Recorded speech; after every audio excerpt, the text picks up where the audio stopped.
പിതാവിൻ്റെയും പുത്രൻ്റെയും പരിശുദ്ധാത്മാവിൻ്റെയും നാമത്തിൽ ആമേൻ. എൻ്റെ പ്രിയപ്പെട്ടവരെ, ഇന്ന് മാർച്ച് 29 ശനിയാഴ്ച മാതാവിൻ്റെ ദിവസമാണ്. എല്ലാവർക്കും ഹൃദയംഗമായ സ്വാഗതം. അമ്മേ, പരിശുദ്ധ അമ്മേ, അമ്മേ പരിശുദ്ധ ദൈവമാതാവേ, ദൈവമാതാവേ, കൃപാസനത്തിലൂടെ ഞങ്ങളുടെ ദേശത്തിന് അമ്മ മധ്യസ്ഥം തേടി തന്ന എല്ലാ അനുഗ്രഹങ്ങൾക്കും കൃപകൾക്കും ഹൃദയം നിറഞ്ഞ നന്ദി പറയുന്നു. അമ്മേ പരിശുദ്ധ അമ്മേ പരിശുദ്ധമ്മേ, ദൈവമാതാവേ, 2024 ഡിസംബർ 7 ഉച്ചകഴിഞ്ഞ് 2:30 കൃപാസനത്തിൽ സംഭവിച്ച അമ്മയുടെ പ്രത്യക്ഷപ്പെടലിനെ കുറിച്ച് സമർപ്പിച്ചിരിക്കുന്ന പഠനരേഖകളുടെ മേൽ സഭാത്മകമായ പഠനം ആരംഭിക്കുവാൻ ഞങ്ങൾ താഴ്മയോടെ പ്രാർത്ഥിക്കുന്നു. അമ്മേ പരിശുദ്ധ ഭൂസ്വർലോകങ്ങളുടെ രാജ്ഞിയായ അങ്ങയ്ക്ക് ഭൗമസംരക്ഷണത്തിനായി പ്രപഞ്ചപ്രകൃതിയെ തന്നെ തിരുസഭ പ്രതിഷ്ഠിക്കുവാൻ ഈ പ്രത്യക്ഷീകരണം വഴി ഇടയാക്കണമേ. പരിശുദ്ധ അമ്മേ, ജപമാല മാതാവേ, സകല കൃപാസനം പ്രാർത്ഥനകളോടും ചേർത്ത് ഞങ്ങളിപ്പോൾ പ്രാർത്ഥിക്കുന്ന ഈ കുടുംബത്തിന്റെ പ്രത്യേക നിയോഗം പരമക്കളെ.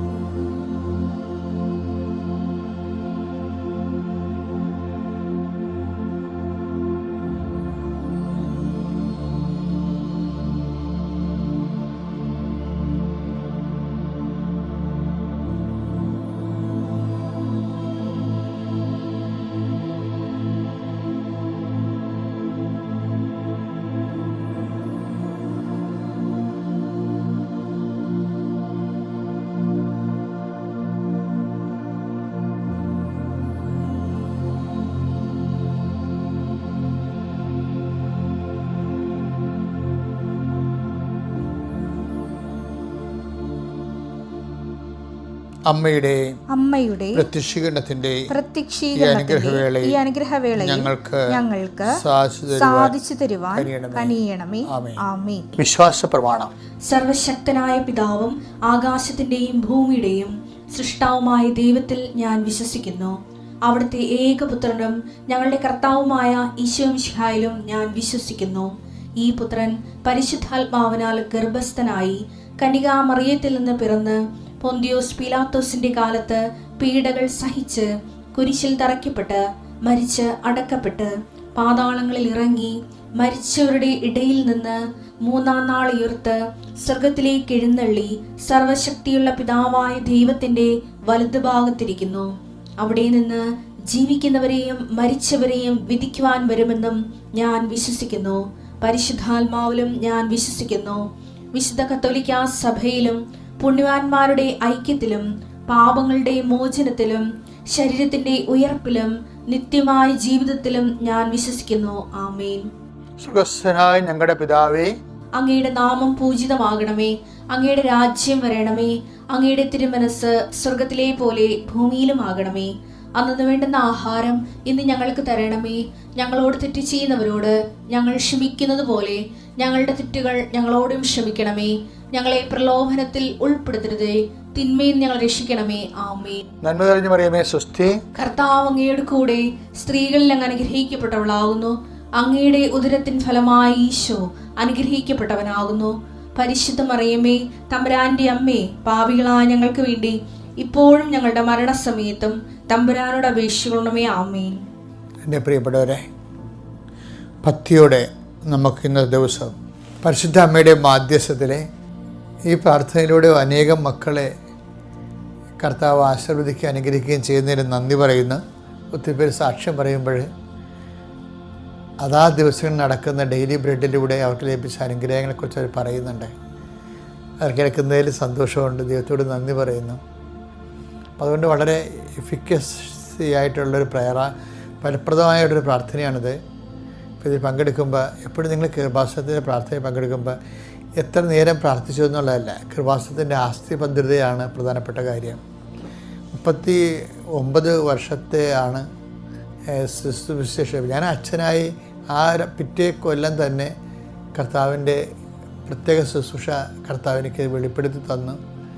സഭയുടെ പുനരുത്ഥാനത്തിന് വേണ്ടിയും നവീകരണത്തിന് വേണ്ടിയും വിശുദ്ധീകരണത്തിന് വേണ്ടിയും ശക്തീകരണത്തിന് വേണ്ടിയും കുടുംബങ്ങളുടെ വിശുദ്ധീകരണത്തിന് വേണ്ടിയും ശക്തീകരണത്തിന് വേണ്ടിയും സുവിശേഷ സാക്ഷീകരണത്തിന് വേണ്ടിയും അത് കർത്താവ് അതാത് കാലങ്ങളിൽ അംഗീകരിക്കുകയും അത് കർത്താവ് ഏറ്റെടുക്കുകയും ദൈവം അവരോടുകൂടി സഹകരിച്ചു, അടയാളം കൊണ്ട് വചനം സ്ഥിരീകരിച്ചു എന്ന് പറഞ്ഞ പോലെ നല്ല കൃപാസനത്തിന് അപ്ഡേഷൻസ് അങ്ങനെ കിട്ടിയതാണ്.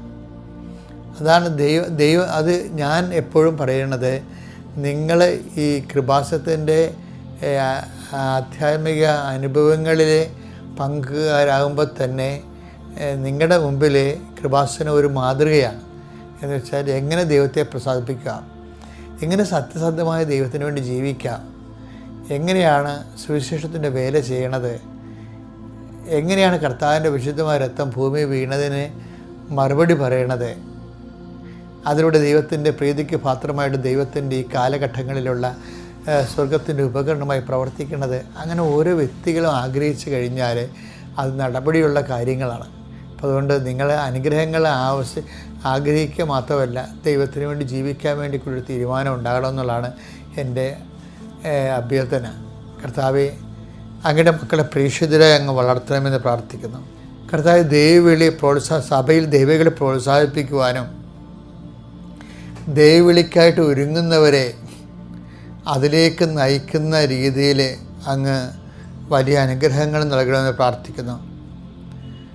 ദൈവവിളിയുള്ള ഇടങ്ങളും ദൈവവിളിക്കായി വന്നിട്ടുള്ളവരെ അതിൽ സ്ഥിരീകരിക്കണമെന്ന് പ്രാർത്ഥിക്കുന്നു. കർത്താവെ, നിൻ്റെ സഭയെ വളർത്താനും നയിക്കാനും ഭരിക്കുക എന്നതിനേക്കാൾ ഉപരി പരിചരിച്ചുകൊണ്ട് അതിനെ വളർത്താൻ കർത്താവെ നീ സഹായിക്കണം പ്രാർത്ഥിക്കുന്നു.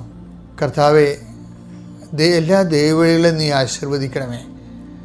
ആരും കർത്താവെ കൊഴിഞ്ഞു പോകാതിരിക്കാനും അങ്ങ് വിളിച്ചവരെ എല്ലാവരെയും തന്നെ തിരഞ്ഞെടുക്കാനും ഇടയാക്കണമെന്ന് പ്രാർത്ഥിക്കുന്നു. ഇപ്പോൾ ഗർഭിണികളായിട്ടുള്ള മക്കൾ അവരുടെ വയറ് കയറി വെച്ചുകൊണ്ട് അവരുടെ ഒരു കുഞ്ഞിനെ കർത്താവിന് കൊടുക്കാമെന്ന് തീരുമാനിച്ച അത് വലിയൊരു തീരുമാനമായിരിക്കും. അത് കാര്യം ദൈവവിളി എന്ന് പറയണത്, അതിൻ്റെ ഫലം എന്ന് പറയുന്നത് ഈ ലോകത്ത് നമുക്ക് മനസ്സിലാകുന്നതിനേക്കാൾ ഇരട്ടി കർത്താവിൻ്റെ അടുത്ത് ചെല്ലുമ്പോഴാണ് നമുക്കത് മനസ്സിലാകണത്. നിങ്ങൾ ദൈവവിളിക്ക് വേണ്ടി പ്രോത്സാഹിപ്പിക്കുകയും പ്രവർത്തിക്കുകയും ചെയ്യുമ്പോൾ നിങ്ങളുടെ കാര്യങ്ങൾ, നിങ്ങൾ അലോസരപ്പെടുന്ന കാര്യങ്ങൾ, ഭാരപ്പെടുന്ന കാര്യങ്ങൾ ലഘുവായിട്ട് കർത്താവ് ചെയ്തു തരും. കർത്താവ് അങ്ങയുടെ മക്കളെ സമർപ്പിച്ച് പ്രാർത്ഥിക്കുകയാണ്. നിൻ്റെ തിരുമുറുപാർന്ന വലതുകരം അങ്ങയുടെ മക്കളുടെ ശിരസ് വെക്കണമെന്ന് പ്രാർത്ഥിക്കുന്നു. ഇന്ന് പ്രഭാതത്തിൽ ശനിയാഴ്ച ഏറ്റെടുത്തിരിക്കുന്ന ഉത്തരവാദിത്തങ്ങൾ അവരാഗ്രഹിക്കുന്നതിനേക്കാൾ ഫലപ്രദമായി ചെയ്യാനും പൂർത്തിയാക്കാനും നിനക്ക് കഴിയും.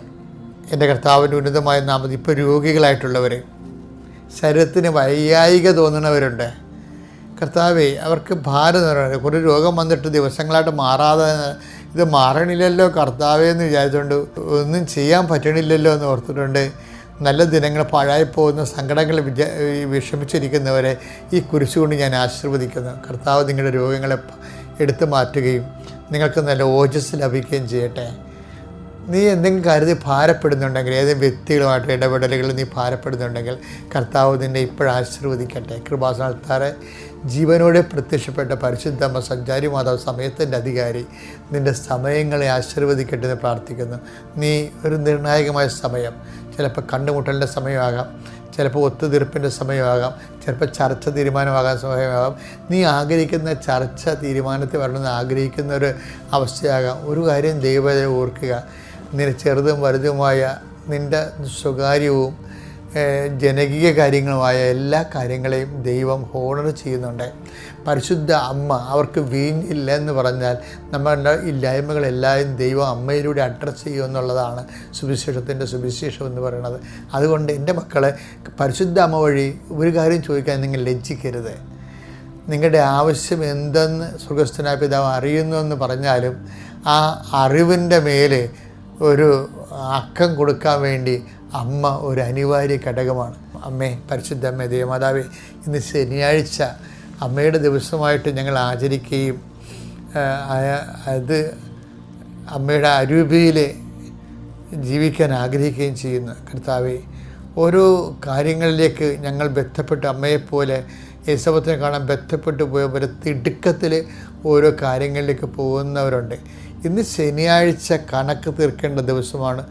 ജോലിക്കാർക്ക് കണക്ക് തീർക്കാൻ കാരണം കയ്യിലില്ലാതെ അവർക്ക് തരേണ്ടാവുള്ള തരുമെന്ന് വിചാരിച്ചുകൊണ്ട് സങ്കടപ്പെട്ടിരിക്കുന്നവരും, ജോലിക്കാരാണെങ്കിൽ ഭീഷണിയുടെ സ്വരത്തിൽ സംസാരിക്കുമ്പോൾ ഹൃദയം നൊന്തും പൊടിഞ്ഞൊക്കെ ഇരിക്കുന്ന ചെറുകിട വ്യാപാര വ്യവസായശാലകളിൽ ജോലി ചെയ്യുന്നവർ, അതിൻ്റെ ഓണർമാരായിട്ടുണ്ട്. അവരെല്ലാം സമർപ്പിച്ച് പ്രാർത്ഥിക്കുകയാണ്. കർത്താവേ, അവരെപ്പോഴും എല്ലാ പ്രാവശ്യവും ഇതുപോലെ സന്ധ്യയാകുമ്പോൾ വേദനിക്കേണ്ട അവസ്ഥ വരരുത് ഈശോയെ. അവർ സന്ധ്യയാകുമ്പോൾ സ്ഥിരമായിട്ട് വേദനിക്കുന്നവരെ, തൊഴിൽ, പണം, കുടുംബം, ജീവിതം മുന്നോട്ട് കൊണ്ടുപോകുന്ന അവസ്ഥകൾ സന്ധ്യയാകുമ്പോൾ സ്ഥിരമായി വേദനിക്കുന്നവരെ അങ്ങയുടെ ദൃശ്യനെ സംബന്ധിച്ച് പ്രാർത്ഥിക്കുന്നു. എൻ്റെ കർത്താവേ, എന്തെല്ലാം കാര്യങ്ങൾക്ക് വേണ്ടിയാണ് അങ്ങയുടെ മക്കൾ ഇപ്പോൾ ഓൺലൈനിലുള്ളവർ, ഇത് എപ്പോഴാണ് പ്രാർത്ഥന കേൾക്കുന്നത് അപ്പോൾ ഓൺലൈനിലുള്ളവർ, കർത്താവ് എന്തെല്ലാം കാര്യങ്ങൾക്ക് വേണ്ടി പ്രാർത്ഥിക്കണം. ഈശോ, ഞാൻ അങ്ങയുടെ തിരുസന്നിധിയിൽ കണ്ണീരോടെ പ്രാർത്ഥിക്കുന്നു. അങ്ങയുടെ വിശുദ്ധ പൗരോഹിത്യത്തിന് 39 കൊല്ലത്തെ ശുശ്രൂഷയ്ക്ക് അങ്ങയുടെ മുമ്പിൽ ഉള്ള വിലയുടെ അനുസരിച്ചുകൊണ്ട് അങ്ങയുടെ മക്കളുടെ കരുണ തോന്നണം. സർവ്വപരി ദൈവം കൃപാസനത്തിൽ ചൊരിഞ്ഞിട്ടുള്ള സ്വന്തം സ്ഥാപനം പോലെ, സ്വന്തം ശുശ്രൂഷ കേന്ദ്രം പോലെ ദൈവം അമ്മ മാതാവ്, സഞ്ചാരി മാതാവ്, സമയത്തിൻ്റെ അധികാരി, കൃപാസനത്തിൻ്റെ അധ്യാപനം ആശ്രയിച്ച് ജീവിച്ച് ഓരോരോ സ്ഥലങ്ങളിൽ ചെല്ലുമ്പോൾ അതാ സ്ഥലങ്ങളിൽ അമ്മയും കൂടെ അവരുടെ കൂടെ എത്തിക്കൊണ്ട് അവിടെ സ്വന്തം കാര്യം പോലെ ചെയ്യുന്നത് പോലെ ഇന്ന് ഈ പ്രാർത്ഥന കേൾക്കുന്ന എല്ലാ മക്കളുടെയും കാര്യങ്ങൾ അമ്മ ഏറ്റെടുക്കുകയും അമ്മയുടെ സ്വന്തം കാര്യം പോലെ ഇന്ന് സന്ധ്യയ്ക്കുള്ളിൽ ഈ വിഷയത്തിൻ്റെ മേൽ ദൈവിക തീരുമാനം ഉണ്ടാകാൻ പിതാവിൻ്റെയും പുത്രൻ്റെയും പരിശുദ്ധനാമത്തിൽ ഞാൻ നിങ്ങളെ ആശീർവദിക്കുന്നു. പ്രൈസ്. തോബിത്തിന്റെ പുസ്തകം 14-ാം അധ്യായം 9-ാമത്തെ വാക്യം നോക്കുക. നിനക്ക് ശുഭം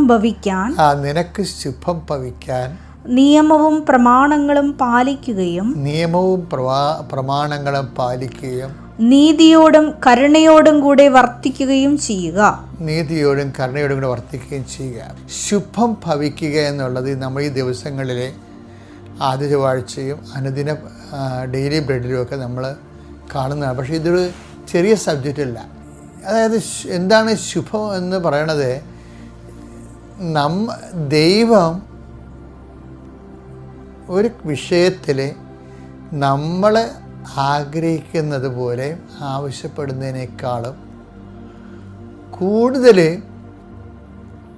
ദൈവം നൽകുന്നതാണ് ബൈബിളിൽ ശുഭം എന്ന് പറയുന്നത്. ഒരു വിശ്വാസി ദൈവത്തിൻ്റെ ദാനരീതികളെക്കുറിച്ച് മനസ്സിലാക്കണം. ദാനരീതികളെന്ന് പറയുന്നത് നമ്മളുടെ ഒരു ആവശ്യത്തിൻ്റെ പരിമിതികളിലാൽ പരിമിതപ്പെടുത്തുന്നതല്ലത്. ഇപ്പോൾ ഉദാഹരണത്തിന് എപ്പോഴും ദൈവം തരുന്നത് കൂടുതലായിരിക്കും. അപ്പോൾ അതുകൊണ്ട് തന്നെ നമ്മളെന്ത് ചെയ്തത്, നമ്മൾ ദൈവത്തിന് വേണ്ടി ചെയ്യുന്നത് എപ്പോഴും പിടിച്ചേ ചെയ്യത്തുള്ളൂ. അതാണ് നമുക്ക് വരുന്ന അബദ്ധം. ഞാൻ ഈ പ്രഭാതത്തിൽ നിങ്ങളെ ശ്രദ്ധയിൽപ്പെടുത്താൻ ഉദ്ദേശിക്കുന്നത് അതുതന്നെയാണ്. കാര്യം ദൈവത്തിൻ്റെ മോഡ് ഓഫ് ഗിവിങ്ങും നമ്മളുടെ മോഡ് ഓഫ് പ്രെയറും തമ്മിൽ ദൈവം സമൃദ്ധമായി നൽകി. ഇപ്പോൾ ഉദാഹരണത്തിന് 6:38 എടുത്തേ, ലുക്കായുടെ സുവിശേഷം. കൊടുക്കുവിൻ നിങ്ങൾക്കും കിട്ടും. അതായത് നമ്മുടെ ഭാഗത്ത് നിന്ന് വരേണ്ടത് നോക്കിയേ, കൊടുക്കുവിൻ നിങ്ങൾക്കും കിട്ടും. അമർത്തി കുലുക്കി. ഇതിനെ കുറിച്ചാണ് പറയണത്. നമ്മൾ കൊടുക്കുന്നതിനെ കുറിച്ചാണ് പറയണത്. അത് വിശ്വാസമായാലും പ്രത്യാശയായാലും നമ്മൾ കൊടുക്കുന്നത്. പിന്നെ ക്യാഷ് ആൻഡ് കൈൻഡ് നമ്മൾ കൊടുക്കുന്നതിനെ കുറിച്ചാണ് പറയേണ്ടത്. കൊടുക്കുവിൻ. അപ്പോൾ കൊടുക്കുവിൻ നിങ്ങൾക്കും ലഭിക്കും. അതെ, അമർത്തി കുലുക്കി. അമർത്തി കുലുക്കി നിറച്ച് അളന്ന് അവർ നിങ്ങളുടെ മടിയിൽ ഇട്ടുതരും. എന്ന് വെച്ചാൽ എന്താ പ്രശ്നം വെച്ചാൽ എന്നിട്ട് പിന്നെ പറയുന്ന വാക്കുണ്ട്. എന്താണ്? നിങ്ങൾ അളക്കുന്ന, അത് വചനം വായിച്ച്, നിങ്ങൾ അളക്കുന്ന അളവ് കൊണ്ട് തന്നെ. ഇതാണ് വെറുതെ ഇരന്ന് പണിപടിക്കണേ നമ്മൾ. നിങ്ങൾ അളക്കുന്ന അളവ് കോല് കൊണ്ട് തന്നെ നിങ്ങൾക്കും അളന്ന് കിട്ടും. നിങ്ങൾ എന്ത് ചെയ്യും? കുർബാനയ്ക്ക് പോകുമ്പോൾ അച്ഛൻ പ്രസംഗം കഴിഞ്ഞിട്ട് പോകാമെന്ന് വയ്ക്കുക. അപ്പോൾ ദൈവം നിങ്ങളെ കുർബാനയെ അളക്കുകയാണ് അല്ലേ? കുടുംബ പ്രാർത്ഥന നിങ്ങൾ പറയും ഒരു ഗസ്റ്റും ചെല്ലിയാൽ മതി എന്ന് പറയും. അല്ലെങ്കിൽ പറയും നിങ്ങൾ വെളുപ്പിനെ ചെല്ലാമെന്ന് പറയും. അത് നിങ്ങൾ മാറ്റിവെക്കും. നിങ്ങൾ ഇന്ന് എങ്ങനെ ഈ രീതിയിലെത്തിയോ ഒന്ന് ചിന്തിച്ച് നോക്കിയേ. ഇന്ന് ഗതികെട്ട പ്രേതം പോലെ ഇങ്ങനെ നടക്കുകയല്ലേ, ഒന്നും ചെയ്തിട്ട് ശരിയാകണില്ല. എന്താണ്? നിങ്ങൾ ദൈവത്തിന് പണി കൊടുത്ത് ജീവിച്ചിട്ടാണ്. നിങ്ങൾ അളക്കുന്ന അളവ് കോല് കൊണ്ട് തന്നെ കർത്താവ് ഞങ്ങൾക്ക് അളന്നു തരുമെന്ന് പറഞ്ഞില്ലേ? അത് നമ്മൾ അനുവർത്തിക്കുന്ന വചനങ്ങൾക്ക് ആനുപാതികമായിട്ടായിരിക്കും നമ്മുടെ അനുഗ്രഹം വരണത്. അതാണ് ഈ ഉടമ്പടിയുടെ ഒരു അത് മാത്തമാറ്റിക്സ് അതാണ്. അതായത് നിങ്ങൾ അളക്കുന്ന അളവുകോൽ കൊണ്ട് തന്നെ നിങ്ങൾക്കും അളന്ന് കിട്ടുമെന്ന് ഈശോ പറഞ്ഞു. അത് ലുക്ക 6:38 അവസാനം പറഞ്ഞതാണ്. പക്ഷെ അത് തന്നെയാണ് ഈ തോബിത്തിൽ പറയണത്, 14:9 പറയണത്. എന്താണ്? നിങ്ങൾക്ക് ശുഭം ലഭിക്കാൻ ഭവിക്കാൻ നിങ്ങൾ പ്രമാണങ്ങളെ അനുസരിക്കുക. കർത്താവിൻ്റെ വചനം ഏത് തോതിൽ നമ്മൾക്ക് അതിൻ്റെ ആഴത്തിലും ഉയരത്തിലും നമ്മൾ ജീവിതത്തിൽ പ്രയോഗിക്കാൻ വേണ്ടി പരിശ്രമിക്കുകയോ അതിനാനുപാതികമായിരിക്കും നിങ്ങളുടെ ജീവിതം ശുഭമാക്കപ്പെടുക, കൃപയാക്കപ്പെടുക. Praise the Lord.